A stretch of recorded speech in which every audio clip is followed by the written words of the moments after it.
Dans la série, les reporters partent en Romandie. C'est Aude qui a rencontré un druide. Bah voyons, Suisse romande, c'est bourré de druides et il s'appelle Panoramix, j'imagine. Non, alors pas du tout. En fait, tout comme la plupart des reporters ne s'appellent pas Tintin, il s'appelle pas Panoramix, il s'appelle Svoy. Il s'appelle Svoy. Svoy. Et t'es allé en Bretagne alors? Non, pas du tout non plus. Bon, Svoy, il est né d'un père suisse et d'une mère irlandaise. Il a voyagé un peu partout. Il a aussi habité à différents endroits. Mais actuellement, il vit à Écublanc, c'est à côté de Lausanne. C'est là que je l'ai rencontré. Et il y en a beaucoup, des comme lui? Des druides. Ouais. En Suisse, il y en a peut-être 2 ou 3. Il y en a un peu plus en France. Svoy, on connaît principalement en Bretagne. En fait, ce qui est intéressant de voir, c'est que malgré l'invasion de l'Empire romain et le christianisme, tout ça, le druidisme a réussi à s'adapter, à survivre. D'accord. On va voir ça. Par Toutati, par Belenos et surtout par Kala, voici ce qui suit.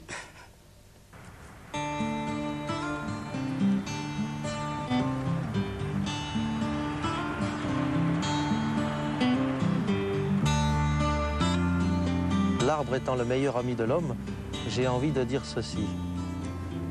L'arbre majestueux ressemble parfois à un homme merveilleux, au tronc fort ressemblant à tous ses proches parents. Mais les branches et les feuilles changent sous le regard d'un œil, partent dans d'invraisemblables directions, et tous n'ont plus la même vision de leurs idéaux, de leurs sabots.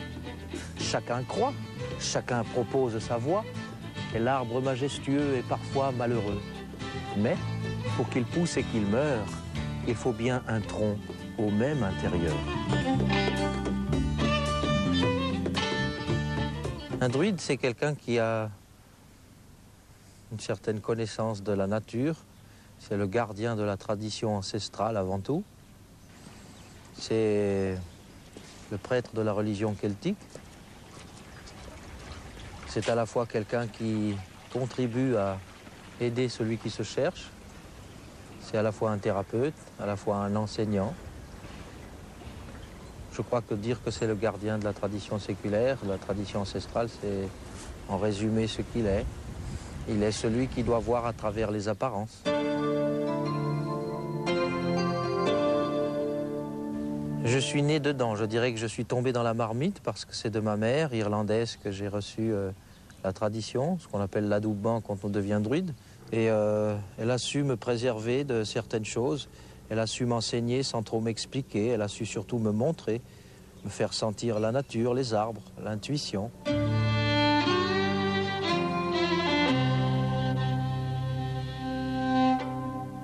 Notre religion est réincarnationniste, donc j'accepte le fait d'avoir choisi mes parents, choisi mes ancêtres. Et donc tout ce que j'ai reçu, je l'ai reçu naturellement, je l'ai accepté. Et puis j'ai eu la chance justement d'avoir beaucoup de mouvements, beaucoup de découvertes. On avait le droit d'avoir de l'imagination dans ma famille, donc c'est ça qui est important. On avait le droit de vivre nos rêves. Et puis, au bout d'un moment, le paysan, il trouvait que ça prenait beaucoup trop de temps. Et puis, quand il s'approche du tonneau, il fait « Oh, mais regarde, papy! Mais regarde! Tu en laisses la moitié dans le tonneau !» Alors, le grand-père, il était mais complètement perturbé. Et puis tout d'un coup, le grand-père se penche, il se penche, il se penche, et puis il tombe dans le tonneau. Oh, oh. Ça vous fait peut-être rire, mais dans le tonneau, il n'y avait pas un grand-père dans le tonneau. Non, non, non. Il y en avait 99 dans le tonneau. Les gens me connaissent essentiellement en tant que conteur, donc en tant qu'ours blanc. Et les gens qui font appel à moi sont toujours des gens qui sont très amoureux de la nature, sont toujours des gens très amoureux de leurs enfants. Et puis ce sont des gens qui regardent le cœur plutôt que l'apparence. Montez sur le côté, montez sur le côté. Montez, descendre, montez, descendre. Allez, l'oiseau s'envole. L'oiseau s'envole. J'enseigne l'ouga, c'est la lutte gauloise, c'est la lumière de l'âme. C'est ce qu'on appelle un chemin de vie. Le fait d'apprivoiser son corps à travers la respiration, à travers l'autodéfense, à travers l'esprit d'équipe, le travail de groupe, on apprivoise notre relation et on ressent beaucoup plus les choses. C'est comme ça qu'on arrive à ressentir un arbre, c'est comme ça qu'on arrive à ressentir la pensée des gens.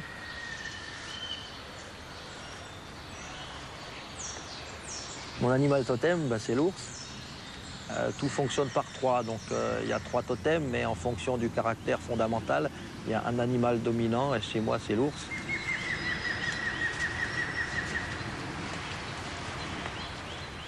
Le saumon, c'est mon chocolat. Et puis j'adore le miel, les gens m'offrent souvent un pot de miel à mon anniversaire. La question qu'on me pose, si je cueille du gui, oui. Pendant la samognosse essentiellement, c'est-à-dire au mois de novembre, pendant la période de la pleine lune. Elle est considérée comme une plante magique. Ça amène une ambiance, ça approfondit la méditation. On en jette quelques feuilles dans le feu. On utilise les baies si on s'est écorché. C'est surtout le fait de pratiquer le geste. Ça rejoint un petit peu les arts de vivre, les arts martiaux. La parole est sacrée, mais le geste aussi.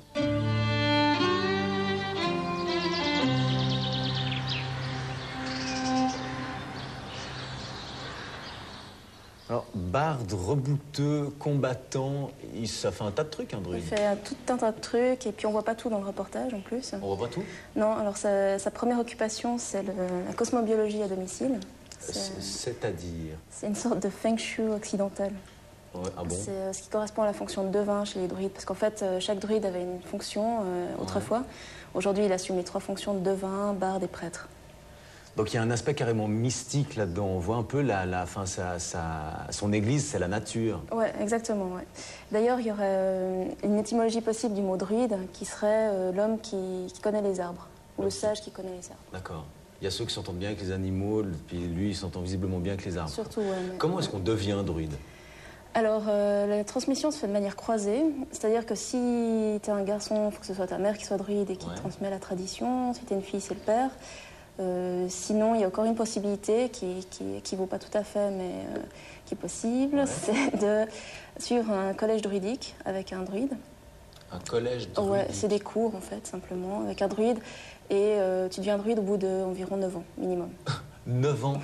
D'accord. Avec un écolage, évidemment, de 1000 francs par mois, à peu près. Par semaine, ouais. Probablement un peu moins, pas du tout. Et alors, il donne des cours.